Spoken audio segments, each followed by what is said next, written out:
Hello student, I am Prachi. Welcome to this channel. So today's our topic is multiple choice questions on earthing.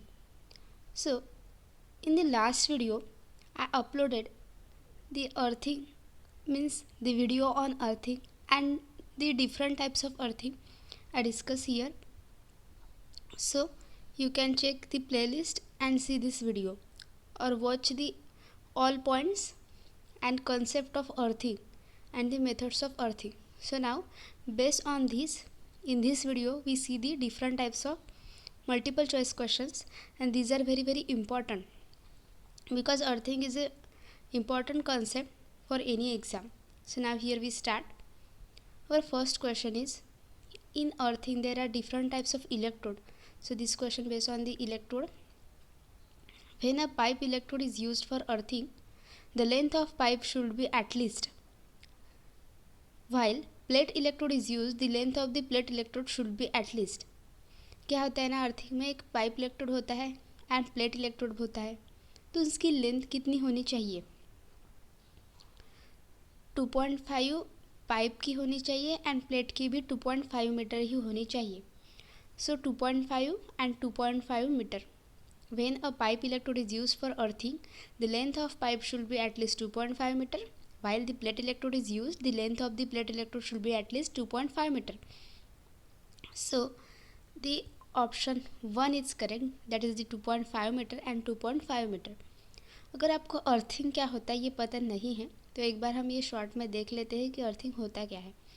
So earthing एक ऐसी process है, the process in which the instantaneous discharge of electric energy takes place by transferring charges directly to the earth through low resistance wire.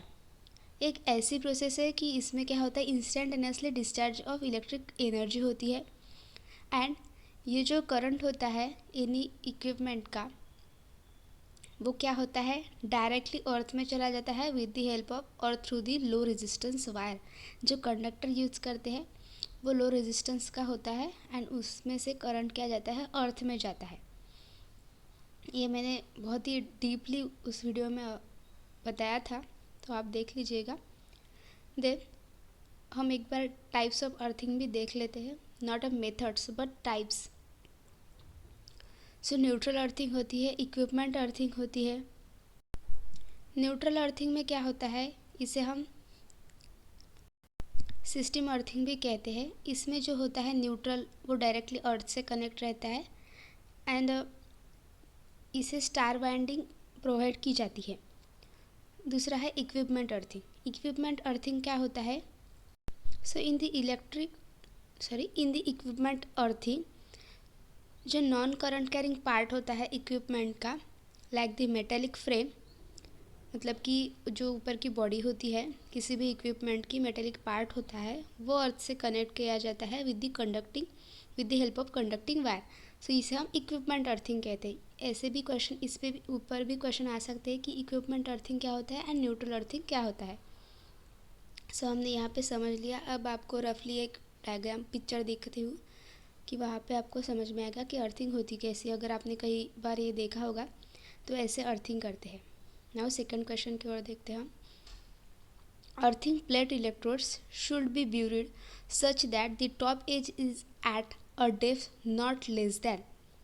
Earthing plate electrode होता है वो अर्थ के अंदर कितना depth में होता है और उसकी जो लेंथ है नॉट लेस दैन मतलब इसके कम नहीं होनी चाहिए.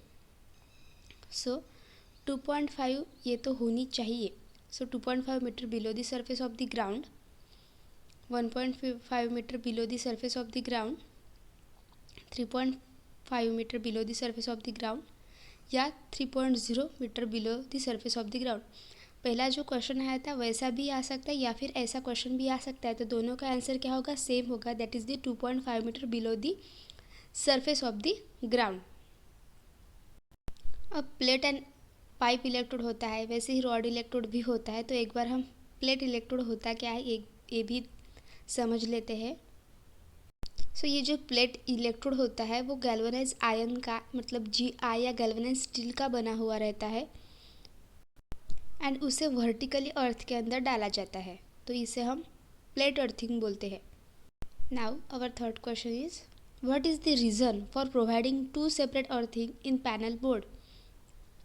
ऐसा कौन सा रीज़न है जो कि 2 सेपरेट अर्थिंग पैनल बोर्ड में प्रोवाइड किए जाते हैं। सो ऑप्शन है panel board is made in metal box, control the stray field in the panel, third है reduce the voltage drop in panel board, fourth है ensure one earthing in case of other failure. So इसका option number 4 जो है ensure one earthing in case of other failure, so ये option जो है ये correct है, क्योंकि जो इलेक्ट्रिकल इक्विपमेंट होता है वो 2 पॉइंट से कनेक्ट किया जाता है एंड अगर एक फेलियर आ गया तो दूसरा उसे सेफ्टी प्रोवाइड कर सकता है। इसीलिए हम क्या करते हैं 2 सेपरेट अर्थिंग पैनल इसलिए यूज़ पूरा करते हैं ताकि अगर एक फेलियर आ गया तो दूसरा काम आए। Now question number 4 is which of the following is a characteristics of an earth electrode. इनमें से कौन सा अर्थ इलेक्ट्रोड का कैरेक्टरिस्टिक्स होता है। Low conductance, low resistance, infinite resistance या हाई रेजिस्टेंस। सो क्या होता है, ये तो बहुत ही सिंपल क्वेश्चन है कि जो कैरेक्टरिस्टिक्स होती है अर्थ इलेक्ट्रोड की वो क्या होनी चाहिए, लो रेजिस्टेंस होनी चाहिए।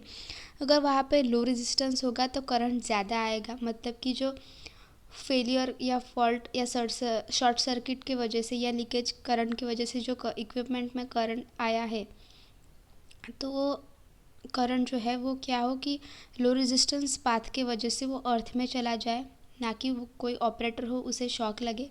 सो इसीलिए उसका रेजिस्टेंस जो रहता है वो क्या रहता है, कम रहता है। Now moving to next question, which of the following electrode is use for pipe earthing. इनमें से कौन सा इलेक्ट्रोड पाइप अर्थिंग में यूज़ करते हैं। So copper plate, hollow GI rod, GI मतलब galvanize iron, solid GI rod and copper solid rod. So हम pipe earthing में हेलो GI रॉड का यूज़ करते हैं। Question number 6 is which of the following material is not use as earth electrode. Galvanize steel, cast iron, copper and aluminium. So the aluminium is the correct, मतलब हम ये aluminium का use नहीं करते अर्थ electrode के लिए। हम एल्यूमिनियम का यूज़ इसलिए नहीं करते क्योंकि उसके ऊपर एक रेजिस्टिव कोटिंग होता है, वो क्या करता है कि हीट जनरेट करता है या फिर हीट प्रोड्यूस करता है। सो इसीलिए हम एल्यूमिनियम का यूज़ नहीं करते as a electrode, earth electrode, क्योंकि वहाँ पे हमें कंडक्टर चाहिए होता है जो कि करंट को पास कर सके। Now moving towards next question, which of the following factor contribute to the intensity of electric shock?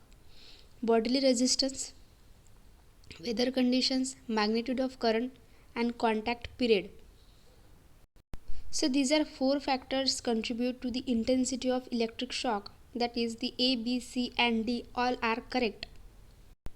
Electric shock क्या रहता है कि ये सडन चेंज रहता है इलेक्ट्रिक करंट का, कि वो बॉडी के अंदर चला जाए, और sudden response of electric current to flow in any part of the body.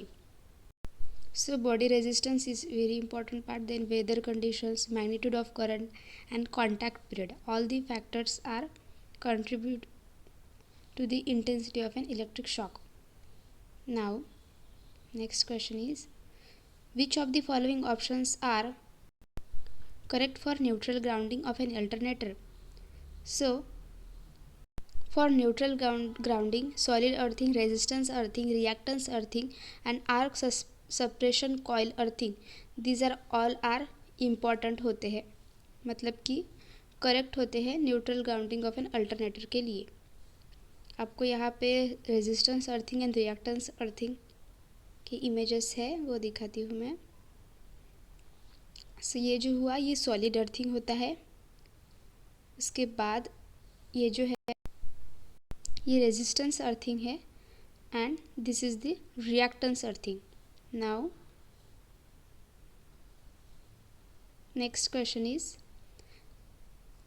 When the 3-phase system is not grounded and if single line to ground fault occur the voltage of the other 2 healthy phases will, मतलब As we know, there are different types of fault: single line to ground fault, double line to ground fault, line to line fault. And जब कि three phase system में हम ground connect नहीं करते and वहाँ पे अगर single line to ground fault occur होता है तो the voltage of the other two healthy phases will, तो उसका वोल्टेज जो है अदर टू हेल्दी फेजेस का वो क्या होता है, इंक्रीज़ होता है, डिक्रीज़ होता है, रिमेंस अनअफेक्टेड रहता है. तो वो जो अदर टू हेल्दी फेजेस होते हैं उनका वोल्टेज जो होता है वो इंक्रीज़ होता है. Next question is, when a conductor is buried in the earth for an electric earthing system is known as. Conductor जो है वो अर्थ के अंदर ब्यूरिड किया जाता है तो electric earthing system is known as, उसे हम क्या कहते हैं? तो ये सिंपल क्वेश्चन है, उसे हम अर्थ इलेक्ट्रोड कहते हैं. Option 1 is correct, that is the earth electrode. Next question is, what is the test to be carried out by using megger. हम मेगर की हेल्प से कौन सी टेस्ट परफॉर्म करते हैं?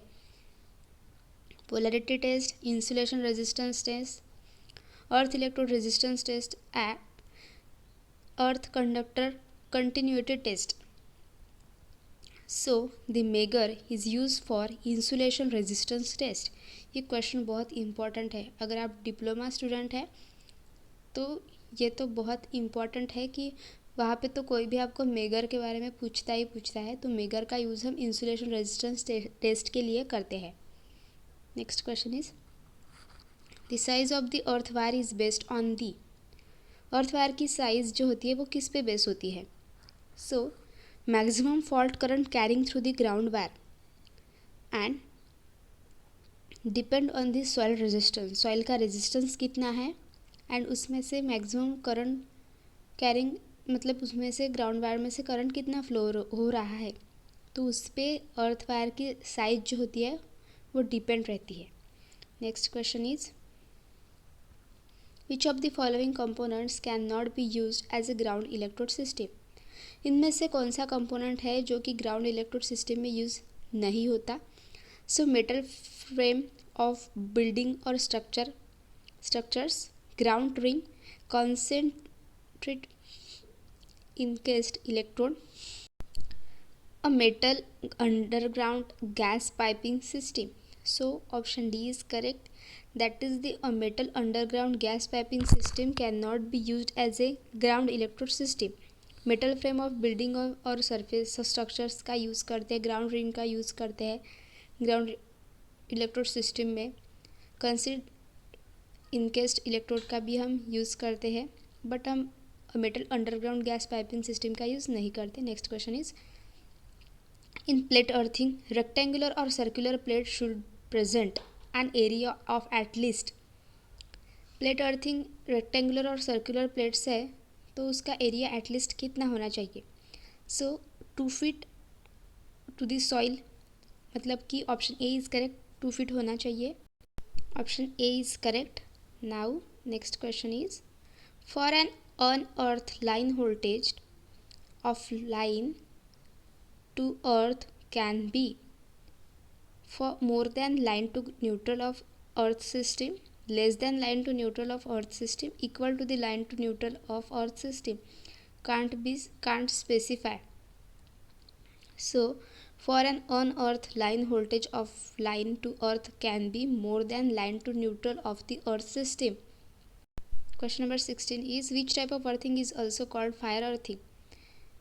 Earthing of plate electrode, earthing of plate, rod earthing, strip earthing and all of this. So rod earthing को हम fire earthing कहते हैं. Next question is, the type of earthing suitable for Sandy area is. Sandy area में कौन सी earthing suitable होती है? Horizontal strip earthing, rod, plate या pipe. सो वहाँ पे जो होती है वो रॉड अर्थिंग ही यूज़ होती है सैंडी एरिया पे. Next question is, earth neutral allows rapid operation of protection to line to line faults, earth faults, other faults and for all faults. So earth neutral allows rapid operation of protection to earth faults.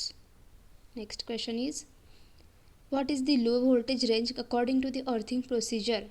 कौन low voltage range कितनी होनी चाहिए earthing procedure के लिए?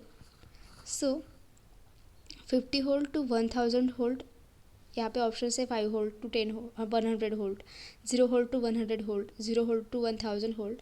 सो option C is correct, that is 50 hold to 1000 hold.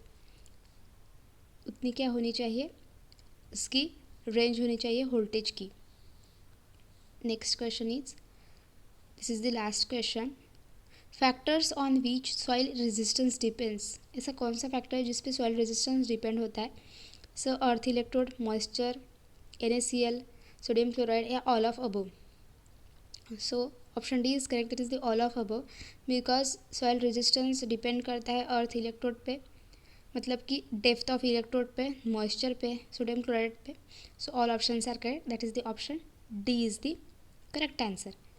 So I hope this video is helpful for you. So like this video and subscribe this channel. Thank you.